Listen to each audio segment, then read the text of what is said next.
माओ जब छोटा था उसकी माँ ने बहुत सुंदर बगिया लगाई हुई थी, बाग लगाया हुआ था, बगीचा था जिसमें कि तरह तरह के फूल लगे हुए थे और फूल इतने खूबसूरत थे, इतने यूनिक थे और उनकी साइज़ भी इतनी बड़ी हुआ करती थी कि दूर दूर से वो जो बगिया थी वो एक अट्रैक्शन का कारण थी। लोग दूर दूर से उसे देखने आते थे। एक बार माओ की माँ जो है वो बीमार पड़ गई। बीमारी का उसको दुख नहीं था, लेकिन उस बीमारी में उसे बाहर जाकर इलाज कराना था, इसका दुख था। वो बाहर जाना है उसे, इस बात का दुख था। माँ ने कहा, माँ तुम चिंतित और परेशान दिखती हो। उसने कहा, बीमारी से परेशान नहीं हूँ, लेकिन जब मैं बाहर जा रही हूँ तो इस बगिया की देखरेख कौन करेगा, इसके लिए चिंतित हूँ। तो माँ ने कहा, बिल्कुल चिंता मत करो माँ, बिल्कुल दुखी मत हो, मैं इस बगिया की देखरेख करूँगा और पूरे प्राणों से इसकी रक्षा करूँगा। माँ निश्चिंत हो गई, हल्की सी बीमारी में भी मुस्कान आ गई चेहरे पर, और फिर उसके बाद माँ निश्चिंत होकर जाती है और फिर इलाज कराकर लंबे समय के बाद, करीब करीब महीने बाद, वो वापस लौटती है और वापस लौटती है। इस बीच में, इस महीने में माँ ने बहुत बगिया में खूब मेहनत की, अपनी खूब मेहनत की, लेकिन इसकी मेहनत फल नहीं ला रही थी, परिणाम नहीं ला रही थी। बगिया जो है उस पर कुछ असर ही नहीं हो रहा था और बल्कि सूखता जा रही थी, बगिया पूरी सूखती जा रही थी। दिन ब दिन हर एक पेड़ सूखता जा रहा, मुरझाता जा रहा और ख़त्म होता जा रहा। अब जब माँ लौटी तो माँ जो है माँ के चरणों में गिरकर रोने लगा। माँ ने बोला, तुम रोते क्यों हो, मेरे आने की तुम्हें खुशी नहीं हुई, तुम रो रहे हो। तो माँ ने कहा, माँ मैंने तुम्हारा वचन पूरा करने की पूरे प्राणों से कोशिश की, तुम्हें जो मैंने वचन दिया था मैंने तो पूरी मेहनत करी, लेकिन न जाने क्या हुआ कि बगिया जो है पूरी सूख गई और मैं तुम्हें मुंह दिखाने के भी काबिल नहीं बचा। तो माँ ने पूछा, तुमने ऐसा क्या किया बगिया में, क्या क्या, कैसे उसकी सेवा करी, कैसी रक्षा की बगिया की। उसने कहा कि मैं हर एक पेड़ को, उसकी पत्तियों को पोंछता था, फूलों को भी, फूलों को प्यार करता था, चूमता था, पत्ती पत्ती को साफ करता था, पानी स्प्रे करता था हर एक पत्ती में। लेकिन हर दूसरे दिन बगिया और ख़राब होती गई और अंततः ये परिणाम आपके सामने है माँ। तो माँ को बजाय दुख होने के हंसी आ गई। उसने कहा कि तूने सब कुछ किया, मेहनत की, पानी डाला, लेकिन वहाँ नहीं डाला जहाँ पानी डालना था, जहाँ इस पोषण चाहिए था वहाँ नहीं तूने दिया, तुझे पानी जड़ों में डालना था। ऐसे ही हमारे जीवन की कहानी है। हमारे जीवन की कहानी है, जब हम साधना में शुरुआत करते हैं, साधना करते हैं, तो हमारे जीवन का भी जो आध्यात्मिक जो पेड़ है उसके भी 7 स्तंभ हैं और वो 7 शरीर जो हैं।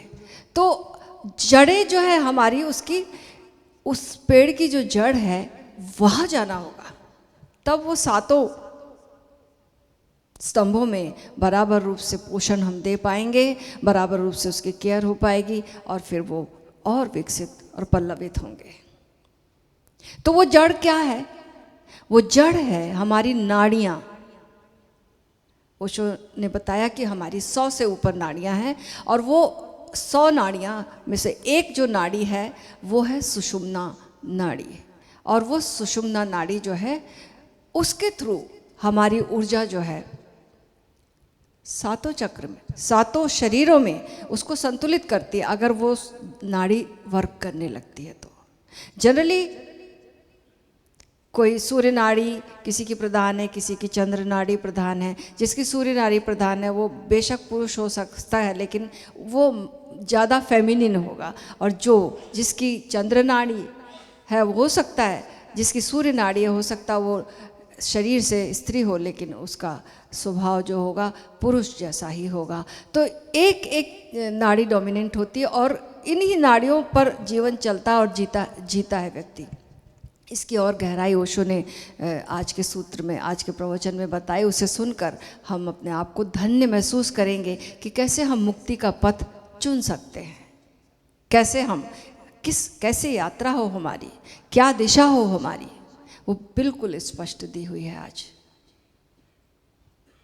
तो ऐसे समझो कि 7 मंजिल हमारा भवन है, कहीं से हवा अच्छी आती है, किसी मंजिल से, किसी पर सूर्य का नज़ारा बहुत अच्छा दिखता है, उगता हुआ सूरज दिखता है, किसी पर ढलता हुआ सूरज का नज़ारा है, किसी पर सुगंध आती है, बड़े फूलों की सुगंध आती है, कहीं जो है बहुत तेज़ हवाएं चलती हैं। 7 मंजिलों पे अलग अलग अनुभव हैं, लेकिन हम अलग अलग कहाँ कैसे एक साथ एट ए टाइम जाएं। लेकिन ऐसा हो सकता है उस सातों को जोड़ने वाली जो एक सीढ़ी है, वो कह लो कि सुषुम्ना नाड़ी वो सीढ़ी है। उस सीढ़ी पर अगर हम यात्रा किए तो हम सातों का अनुभव प्राप्त कर सकते हैं। जब सुषुम्ना, ऐसा नहीं अगर हम खोजेंगे तो हमें सुषुम्ना कहीं मिल जाएगी हमारे शरीर में। योगी बात तो करते हैं सुषुम्ना की कि रीढ़ की हड्डी में होते, लेकिन अगर वैज्ञानिक डॉक्टर्स खोजें तो ऐसा कुछ मिलेगा नहीं कि ये सुषुम्ना नाड़ी ये रही पदार्थ के रूप में, ऐसा कुछ दिखाई नहीं देगा। लेकिन फिर भी उसका अस्तित्व है। तो सुषुम्ना नाड़ी एक्टिव होने के लिए ये जो सूर्य नाड़ी और चंद्र नाड़ी है, अगर ये सम हो जाए, दोनों का प्रवाह, दोनों में हवा का प्रवाह होने लगे समान रूप से, ये बैलेंस्ड हो जाए, बराबर रूप से चलने लगे, तो सुषुम्ना नाड़ी वर्क करती है। तो कोई भी संतुलन के प्रयोग सुषुम्ना नाड़ी को एक्टिवेट करते हैं। प्राणायाम का प्रयोग सुषुम्ना नाड़ी को एक्टिवेट करता, मूल बंध का प्रयोग सुषुम्ना नाड़ी को एक्टिवेट करता है, सांस भीतर रोकना इसे एक्टिवेट करता है। तो जनरली नाड़ी शोधन जिसको कहते हैं वो बहुत, और उससे भी ज़्यादा, और भी, ये तो स्थूल रूप हुआ, और एक सूक्ष्म रूप है उसका, सूक्ष्म प्राणायाम, जिसमें कि अब हम नासिका में अंगूठे का सहारा या नहीं ले रहे, हाथ का सहारा नहीं ले रहे, बस भाव से बाएं नाड़ी से सांस आई, नासिका से आई, दाईं से गई, दाईं से फिर भीतर आई, बाएं से गई, हम केवल भाव से ही महसूस कर रहे हैं। ये सूक्ष्म और दिशा हो गई। तो इससे और ज़्यादा एक्टिवेशन होता है सुषुम्ना नाड़ी का। संतुलन के प्रयोग जो लाओ त्से ने बताए हैं, जब हम स्नान करते हैं और बाथरूम में उसके बाद हम जब खड़े होते हैं तो दोनों पैरों पर हम बैलेंस जो बराबर है या नहीं, बराबर वजन दोनों पैरों पर पड़ रहा है या नहीं, अगर ये प्रयोग हम करते हैं तो भी हम सुषुम्ना नाड़ी को हम एक्टिवेट कर रहे हैं। फिर दूसरा प्रयोग उसने बताया है लाओ त्से ने कि दोनों हमारे फेफड़े समझो तराजू के पलड़े हैं, और जो आज्ञा चक्र है दोनों भौहों के बीचों बीच, ये हमारा कांटा है। तो जब सांस दाईं ओर जाती है तो दायां पलड़ा झुकता है, फिर दाएं से फिर बाईं ओर जाती तो बायां पलड़ा झुकता है। तो ऐसे दायां पलड़ा झुका, बायां पलड़ा झुका तराजू का, और बीच में जो है वो कांटा है तराजू का। लेकिन एक टाइम फिर आता है कि दाएं और बाएं पलड़े बिल्कुल बराबरी पर हैं, कांटा बिल्कुल मध्य में आ गया। ये भाव जब हम करते हैं, करते करते कांटा एकदम मध्य में आ गया, और दोनों तरफ जो है हवा का प्रवाह बराबर है, बराबर वजन है।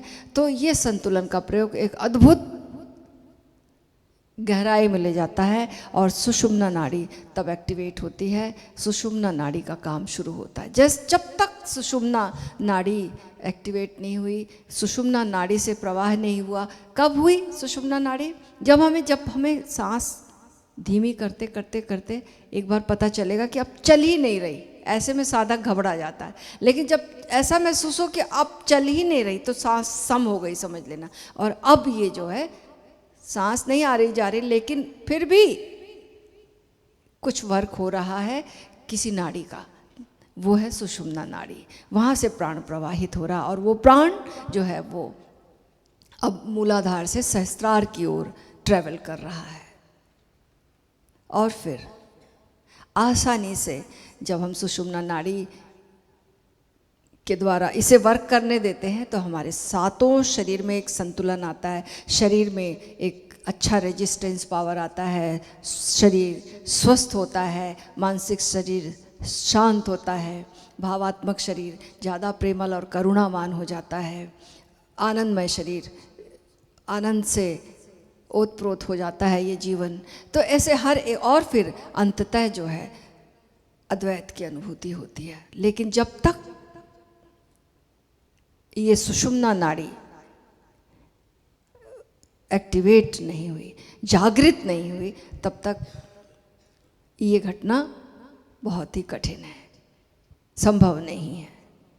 तो हम अलग अलग प्रयास करने की बजाय, अलग अलग पत्तों को पोंछने की बजाय हम एक जगह पानी देना चाहें अगर उन नाड़ियों में, तो वो जड़ें जो हमारी हैं वो नाड़ी हैं हमारी, और उन नाड़ियों में से हम दो नाड़ी जो इंगला और पिंगला कह लो, इनमें जो अनुलोम विलोम का प्रयोग है, पहले स्थूल रूप से जैसे किया जाता है वैसा, और उसके बाद सूक्ष्म रूप से, भावात्मक रूप से, और फिर उसके बाद संतुलन का प्रयोग करें तो बिल्कुल आध्यात्मिक अनुभव के शिखर को हम छू जाएंगे।